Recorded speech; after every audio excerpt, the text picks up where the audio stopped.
There's the moon, really bright.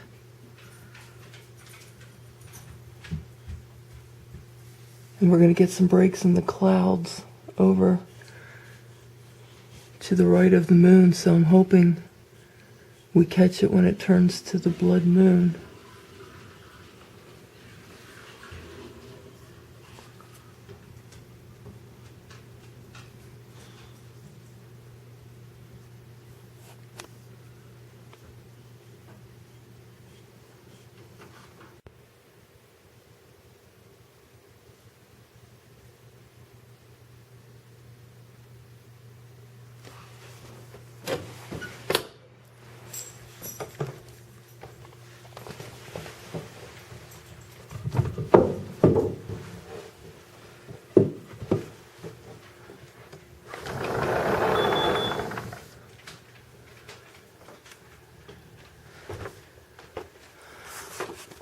I'm gonna come sit outside for a little bit. It's nice out here. I'm gonna watch the moon. Well, we didn't get to see the blood moon last night because about an hour before the eclipse where it was supposed to be the blood moon, all of a sudden all those rain clouds came and it started to rain last night, and the sky is still way overcast, you can see, and everything is still wet. It's supposed to rain all day today. But if you look at my plum trees, see how some of the flowers are beginning to open? And over on that one, there's a patch of flowers right in there, you can see too. So, in other bizarre news with the weather, it seems like the weather is always pretty bizarre. Here comes Lucy. I think she's starting to hurt a little bit. I had to give her pain meds. But, oh, before I tell you about the weather, just let me show you real quick my neighbor's weeping willow, or whatever that tree is. It looks like a weeping willow. But then look through there. That one neighbor's tree that I keep showing you that has all the flowers. And the flowers look kind of white on the camera, like a pinkish white, but they're very pink as I'm looking at them. And my neighbor's other tree that gets flowers, it's this tree that's right over in there. I'll have to get that on a sunny day. That is the most prettiest tree. It is so pretty every year. And probably by the end of the week it's going to be all flowered out, and I'm hoping that the sun's out and it's not rainy, because I think it was last year, the year before, it rained the entire week that those flowers were opened, and so it was like a drab, dreary day like it is today out there, and they didn't look real pretty. Everything always looks prettier when the sun is shining on it. So, okay, now, in bizarre weather, okay, obviously you can see that the wind was still blowing, and colder weather is coming in, which I knew it was. It's supposed to be in the 50s. The high is supposed to be in the 50s, I think, for the next 3 or 4 days. But tonight, it's supposed to have passing snow flurries come through in the area, and the high is supposed to be like in the 20s. And so we're going to have to turn the furnace on, obviously, and then in the morning, I'm sure I'm going to have a fire going. So I'm going to have to go out here pretty soon and see if my garbage cans are stocked up while it's not raining. And I know I need to bring wood in here because I'm going to have a fire in the morning. I've got to get eggs out so I can boil eggs to eat because it's Passover this week. Now, I'm also preparing over there a little something. I said that I would show you how I make Easter bread. And before there's any confusion, or people may say, oh, but I thought during Passover you're not allowed to have any leaven. Well, if I was all the way Jewish and I was completely just Torah observant, and did not believe that Jesus was the Messiah, I would be doing that.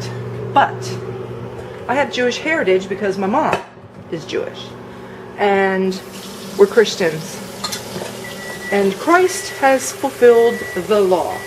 So we observe Passover because learning about Passover and how the Feast of Passover coincides with Easter, meaning the death, burial, resurrection of Jesus Christ, the Messiah, you know, it all goes together.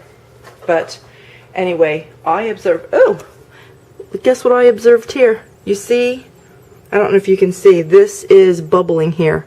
And the reason why, it's got a crack in it. So, I can't use that egg. All the rest look good. So anyway, what was I saying? Oh, well, oh, Ellie's snoring. So anyway, I am a Christian, and I observe things through the eyes of a Christian. This one's cracked too. I've got to get more eggs out. So anyway, we observe Passover. We, for years, always had Seder the first night of Passover. But in the last couple years, as the kids, you know, started to get older and their work schedules were not always coinciding and everything, you know, we just stopped doing it because sometimes it was me and 2 other people, and sometimes Harry would even work late during Passover for the Seder night. Where is that? Tell me that one's not cracked. Where, yeah, he wouldn't even get here on time for dinner. I mean, like the Seder would be already in progress, sometimes halfway over or almost over before he'd even get home. So, because of everybody's work schedule and because of the type of job that Harry has, where he's required to go out of town, like today, he's in Pennsylvania, but he's out away from work. He had to go somewhere a bit farther than work because he's on a training thing. So to see things like that. So see, like if I was going to do Seder tonight too, because a lot of Jewish people, they'll do Seder the first night, they do it sometimes the second night. So like if I was going to do Seder tonight, like see, Harry, who knows what time he's getting home. So you see what I mean? So we don't do Seder anymore, but we still observe, you know, the Jewish holidays in the fact that, you know, we take note of them and, you know, we're as observant as we can be, but not strictly. And again, not strictly because we're Christians, if that makes sense to you guys. So anyhow, I've got to go get some more eggs, and then I'm going to come back and show you how to make this Easter bread. Easter bread, this recipe has been rewritten because my recipe card has gotten so dirty, but this recipe came from some friends that I grew up with when I lived in Ohio. And the lady, her name was Lena Pasquale. She was so sweet. I loved her. She was like my little Italian grandmother. I mean, she's like a grandmother to everybody. But anyway, Lena's family was from Italy, and this was something that they made every year. So I'm going to show you how to make Easter bread, and this is so good. I like it in the mornings with my coffee, and it's really good when you put butter on it. Oh, so yummy. Anyway, I'm going to share that with you, and I'm going to throw these eggs away and go get some more out of my other fridge. Okay, I'm going to show you what I got going on here. I'll give you all the measurements. The first thing that you want, you need half of a cup of mashed potatoes. And if you don't have any mashed potatoes that you've had from dinner the night before or a couple days before that were leftovers, you can do the instant mashed potatoes. That's what I did because we had lackeys yesterday. We had potatoes, but grated and fried. But anyway, I just took the half of a cup of milk and I added 3 tablespoons of instant mashed potatoes, and there you go. So you need to do that ahead of time because you want them to cool down to room temperature a little bit. Also, before you start prepping on anything else, you want to get 1 cup of milk. Sorry, it's 1 cup of milk boiled. And I just do that again in the microwave, heat it to where it starts coming to boil. Then you want to take, I got to turn my eggs. I got to get this turned down. Okay, so you're going to boil or heat up 1 cup of milk, okay? Then you're going to cut up 1 stick of butter in here, and then you need 1 1/8 cup of sugar. And you put it all in here. And kind of let it dissolve the best that it can. And I also go ahead and take out my eggs. You need 4 eggs, and I kind of let that sit. We're going to need anise seed if you have it. I think the last time I made pizzelles, I used the last of my anise seeds, and I forgot to buy some, so I need to make a mental note to get some more of those at the store. But if you don't have it, that's okay, because you're just going to go ahead and put in a teaspoon of anise. And if you want to put in like a 1/2 of a teaspoon of orange extract, instead of using grated orange peel, you could do that, because you want that orange flavor along with the anise flavor. But what I do is I grate my orange, and I don't use my microplane, because I find that the microplane, you end up with just a little bit of mushy, and it's not enough to evenly distribute through the bread, that you're going to make 2 loaves of bread out of this. So I just use my regular grater, and I grate it on this side like that. And so this is what you're left with. So they're bigger pieces, and that's what I want. Okay, you're going to need 1 cup of raisins. And if your raisins, I bought that at Christmas time, because we don't eat a lot of raisins. So Christmas baking, that's what I had that. My raisins, they weren't hard, but they weren't real soft, like, you know, if I just bought them from the store. So what I do, I just run them under hot water and let that drain. That's another thing you can do to prep ahead of time. If you have raisins and they're really old, they're even sugary on the outside, don't ever throw those away. Do you know that you can use those even in baking? You just get, you know, some hot water, really hot water, or even boil some water, and you put the raisins in there and let them set for about 5 minutes or so. Drain that off, and that hot water brings those raisins, you know, back to life, if you will. So you need 1 cup of raisins. You need a grated orange. You need a 1/2 of a cup of mashed potatoes. You need 4 eggs. You need 1 1/8 cups of sugar, a stick of butter, and a cup of milk. That's all right here. And then you need some flour, 6 cups of flour. I always sift mine.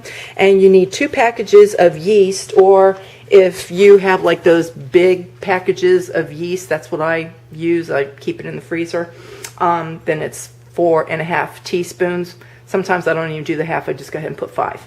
So anyway, what I'm going to do is, I'm going to do like you traditionally make bread, where you make your well, and then I'm going to crack my eggs, put my eggs in there, and then I'm going to put my potatoes in, I'm going to put this in, get it all mixed together. You can certainly use a mixer if you like to, but sometimes when I'm making bread, I like to do the old-fashioned way. I like to knead it with my hands and mix it and all that. So after I get everything in there, get it kneaded, I'm going to put it in a buttered bowl, just like you do when you're making bread. You want to put it in a warm place and let it rise until it's double. And then you're going to divide the dough in half, put it in bread pans, and then let it rise again. And then you're just going to bake it just like you would if you were making just regular bread. One thing I forgot to tell you to put into the bread, if you have liquid yellow food coloring, just put in 2-3 drops of it. Or I keep these colored pastes on hand because of all the baking that I do, and I just get enough that I know that it's going to color the bread dough yellow, because you want the bread dough yellow. It's not going to be like a white bread, it's going to be a yellow bread. So anyway, I forgot to tell you about that. My camera is doing weird things since I dropped it. I just did a whole long segment where I was showing you guys something. I went to play the videos back and they weren't there. So anyway, I was coming in here into this I keep calling it pantry, my buffet that I have here in my living room. And I was just showing the Seder set. This is an old one. And we haven't used this, like I said, in the last couple years. Everybody's work schedule is, you know, so different. But they have these little bowls, you know, for shank bone and bitter herbs, you know, so like you want to put some parsley in there, other bitter herbs, whatever you want. A lamb shank bone, horseradish goes there, the harosis. This is really good. It's like finely chopped up apples and nuts and raisins, and you put some honey in there with a little bit of grape juice or red wine, whatever you like, and mix that up. That's so yummy. And then your egg over here and your carpus there. And so anyway, that's what all these little things are. And what I was showing also is, this is my plate that I serve latkes on this. And then this, I put, you know, applesauce in there. And, you know, we do that usually like Rosh Hashanah, Hanukkah, you know, latkes, and we do applesauce. And so there's those plates, and then so I keep those over here so they don't break. And this, I'm gonna put this back over here. I'm kind of trying to organize things. Wait, I think this is the bigger plate. I should put this one on top of that. That works. And then this is a plate that you put matzah on, and this is the same thing. And you can see your writing is the same, but this is the plate that goes with that Seder plate that you put matzah on. So when I had pulled out that Seder set, I had one of my dreidels on there too. And I collect dreidels. I like dreidels. We have wood dreidels, we have glass dreidels, we have stained glass dreidels. And I would collect menorahs too, but I don't have no room.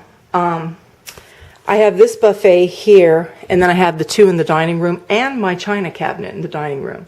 And I wouldn't have any room to store menorahs or anything. Each of my kids have a menorah. And then in here, I have two menorahs. That's like your standard menorah. And then that's my Tree of Life menorah. There's a crystal dreidel down there too, and then some Jewish candle holder things there. And take you in the dining room, because I cannot believe this camera is acting very goofy. I hope it's not broke, because I don't want to get another one because they're expensive. But I was showing you guys in here too, which you know, didn't want to show it very well.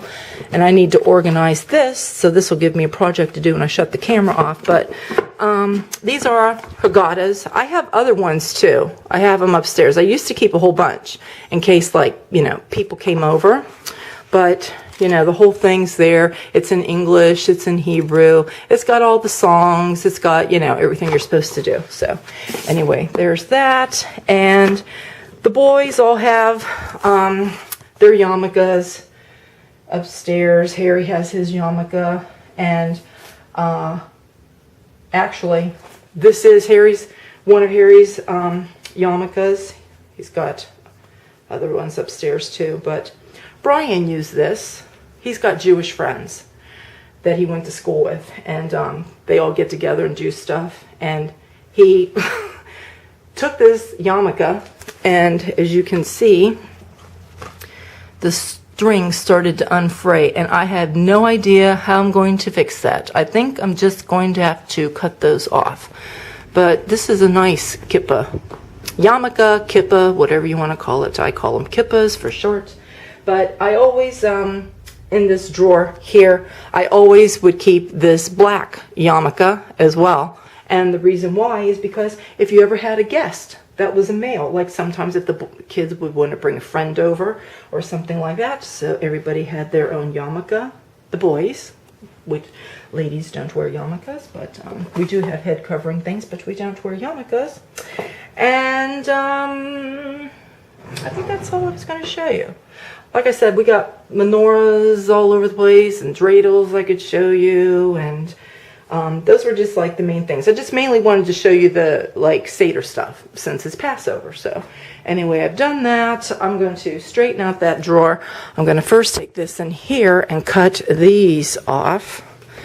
And I might as well just give this to Brian since he messed it all up. You know, the current like in trend colors for, you know, doing home decor and, you know, organizing things like that. It's I think they call it sea green, like sea foam green. It's like a real fine mint, like a blue-green mint color, and then like a real light, pretty like ocean blue and silver. And you could use gold too, but silver. Those are like the current thing right now, and they look really nice. Whenever I see anybody's house and they got all that kind of decor going on, it looks really, really pretty. I like it. Silver is not my thing. And I will tell you why. Because I hate cleaning it. Silver is just not my thing.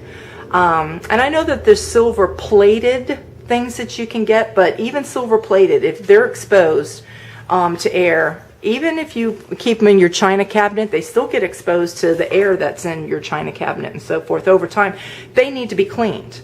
And yeah, I have some things silver. So here's my Kadosh cup. So like I clean that. I have like a silver service hot plate thing that's in that china cabinet. And I have a silver tea coffee service set. It's real nice. It's got, you know, the big tray, and it's got the teapot, the coffee pot. It's got the sugar bowl and the creamer and all of that. Guess where I have that? That is all wrapped up and put away. See, a lot of people, when they have things like that, they'll set it out like, you know, in their dining room, you know, put it on their buffet or anything. But silver begins to tarnish a lot when it's exposed to all the air and everything. And I hate cleaning it. Now, if I remember, I will put At Home with Nikki. I'll put Nikki's channel down there. I'll share it with you guys. I like her. She does organizing things. She shares food recipes. She shares tips of, you know, organizing your office, your house, all these kinds of things. And I really like her. I just like listening to her talk. She kind of, you know, she's one of those people, she's got a voice that when you just listen to her talk, if you've had even the worst day ever, she just calm you down. I like people like that. But anyway, so she has shown, like in her house, she has a lot of silver. Now, a lot of her stuff, like her silver lamps, obviously that doesn't need to be cleaned. But like in her dining room, she's got a china cabinet. It's full of silver. Like how I have like all my plates and my glasses and everything. She has all this silver. And it's nice. It's beautiful, Nikki. I love it. But it'll take somebody special like you to clean that. Because see, that's why I won't have silver. Because I just hate cleaning it all the time. So anyway, I'm just not a silver cleaner. So my bread is risen. I'm going to go ahead and get this. Ooh, because I had it on my little warming plate thing. Okay, it's hot at the bottom, so I will have to carry it like this. But I'm going to get this in the bread pans so they can rise again before I stick it in the oven. And see how it turned yellow by putting in the yellow food coloring. Okay, I'm going to show you how to do harosits, or the correct way, harosits, with the sound. That's like popcorn stuck in your throat, like you're trying to clear it, like that. Okay, but I'm only cutting that in half, but still alternating it a little bit. Now your apples, traditionally you're supposed to peel them, but if you like the peel on your apples, you can go ahead and do that. I've done this either way, and it's just fine. Oh, another alteration is raisins, which I'll need to go get.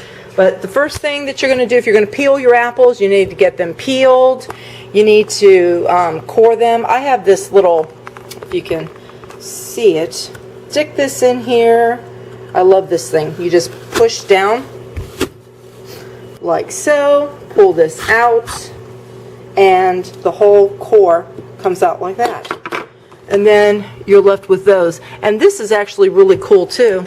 Like if you want to do like baking apples, but don't go all the way down, don't push it all the way till you get to the bottom, just almost to the bottom. Like if you want to do some baking apples where you put like some butter and some brown sugar and some cinnamon in there, and then cover them with foil and bake them in the oven. That's actually good to do. Okay, so I put in the chopped raisins and chopped nuts. I use walnuts and pecans. You can use whatever you want to. And you need about a teaspoon of cinnamon.